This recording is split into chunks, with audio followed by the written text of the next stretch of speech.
Hello friends, welcome back to my channel. ఈరోజు మనం కొన్ని జీకే బిట్స్ తెలుసుకుందాం. Current affairs. First question: WHO ఏ దేశాన్ని ఇటీవల ట్రకోమా రహిత దేశంగా ప్రకటించింది? జవాబు సెనెగల్. నెక్స్ట్ క్వశ్చన్: భారత్ 5 ఏళ్ల పాటు ఏటా 3.1 మిలియన్ మెట్రిక్ టన్నుల డిఏపి ఎరువును దిగుమతి చేసుకోవడానికి ఏ దేశంతో ఒప్పందం చేసుకుంది? జవాబు Saudi Arabia. Next question: Britain parliament ఎన్నికల్లో కనీస ఓటింగ్ వయసు 18 ఏళ్ల నుంచి ఎన్ని సంవత్సరాలకు తగ్గించనున్నారు? జవాబు 16. నెక్స్ట్ క్వశ్చన్: కార్బన్ డయాక్సైడ్ను సుక్రోజ్గా మార్చే పద్ధతిని ఏ దేశ శాస్త్రవేత్తలు కనుగొన్నారు? జవాబు చైనా.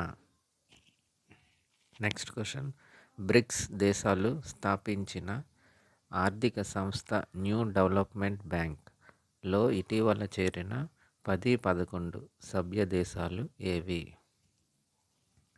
జవాబు కొలంబియా, ఉజ్బెకిస్తాన్.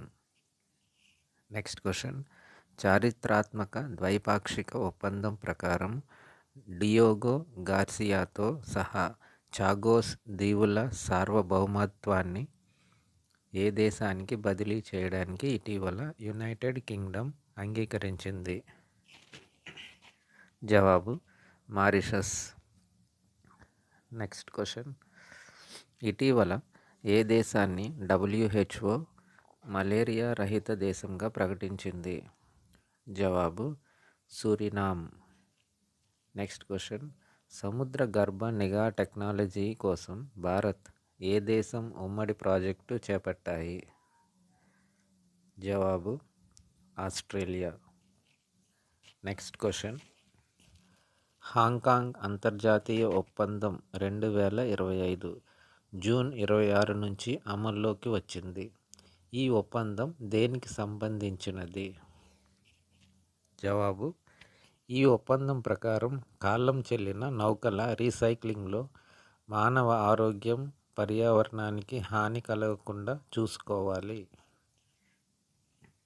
నెక్స్ట్ క్వశ్చన్: ఏ రెండు దేశాలు ఇటీవల తన ఉమ్మడి సైనిక విన్యాసాలను గోల్డెన్ డ్రాగన్ 2025 పేరిట నిర్వహించాయి? జవాబు చైనా, కంబోడియా. నెక్స్ట్ క్వశ్చన్: ఏ సంవత్సరం నాటికి సాంప్రదాయ బార్కోడ్ల స్థానంలో తదుపరి తరం క్యూఆర్ కోడ్లను ప్రవేశపెట్టాలని గ్లోబల్ స్టాండర్డ్స్ సంస్థ GS1 ఇటీవల నిర్ణయించింది? జవాబు 2027. Next question: Kamil al Taib Idris ఇటీవల ఏ దేశ నూతన ప్రధానమంత్రిగా నియమితులయ్యారు?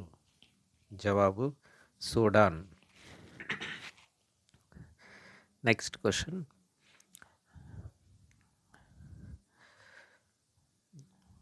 న్యూ డెవలప్మెంట్ బ్యాంక్ నూతన సభ్య దేశాలుగా ఏ దేశాలు చేరాయి? జవాబు కొలంబియా, ఉజ్బెకిస్తాన్. నెక్స్ట్ క్వశ్చన్: ఇటీవల ఏ దేశ ఫుట్బాల్ సమాఖ్యపై విధించిన సస్పెన్షన్ను ఫిఫా ఎత్తివేసింది? జవాబు republic of Congo. Next question: సముద్ర కాలుష్య నియంత్రణ వ్యర్థాల నుంచి గ్రీన్ హైడ్రోజన్ ఉత్పత్తిపై దృష్టి సారించిన 2 ఉమ్మడి పరిశోధన ప్రాజెక్టులను ఇటీవల భారతదేశం ఏ అంతర్జాతీయ సంస్థతో కలిసి ప్రారంభించింది? జవాబు European union. Next question: America అధ్యక్షుడు డొనాల్డ్ ట్రంప్ సౌదీ అరేబియా పర్యటన సందర్భంగా ఇరు దేశాల మధ్య ఎంత మొత్తం విలువైన చారిత్రాత్మక రక్షణ ఒప్పందం కుదిరింది? జవాబు $142 బిలియన్ రూపాయలు. నెక్స్ట్ క్వశ్చన్: దక్షిణ అమెరికాలోని ఏ దేశాన్ని WHO మలేరియా రహిత దేశంగా ప్రకటించింది? Suriname. Next question, INS Tamal రెండవ నౌక 2025 జూలై 1న భారత నౌకాదళ విధుల్లో చేరింది. అయితే దీన్ని ఏ దేశంలో యాంటార్ షిప్యార్డ్లో నిర్మించారు? జవాబు రష్యా. నెక్స్ట్ క్వశ్చన్, ఇటీవల ఏ దేశం సంక్షేమ బిల్లును ఆమోదించింది? జవాబు బ్రిటన్. నెక్స్ట్ క్వశ్చన్, 2025 మే 6న భారత్తో కలిసి ఏ దేశం చారిత్రాత్మక స్వేచ్ఛ వాణిజ్య ఒప్పందాన్ని కుదుర్చుకుంది? జవాబు యునైటెడ్ కింగ్డమ్. నెక్స్ట్ క్వశ్చన్, 2025 మే 8న భారత్ ఏ దేశంతో కలిసి సెపా కోసం అధికారికంగా చర్చలను ప్రారంభించింది? జవాబు చిలీ. నెక్స్ట్ క్వశ్చన్, ఐక్యరాజ్యసమితి అభివృద్ధి కార్యక్రమం విడుదల చేసిన 2025 మానవ అభివృద్ధి సూచికతో భారత్ ఎన్నవ స్థానంలో నిలిచింది?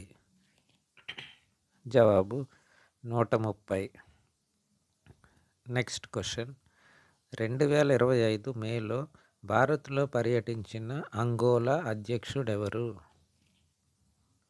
జవాబు జోవో లౌరెంకో.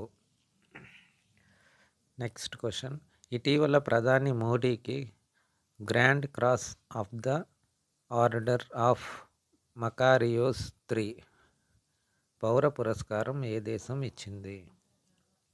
జవాబు సైప్రస్.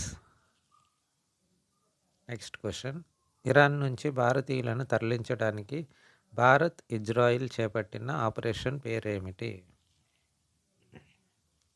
జవాబు operation Sindhu. Thank you for watching this video. Thank you.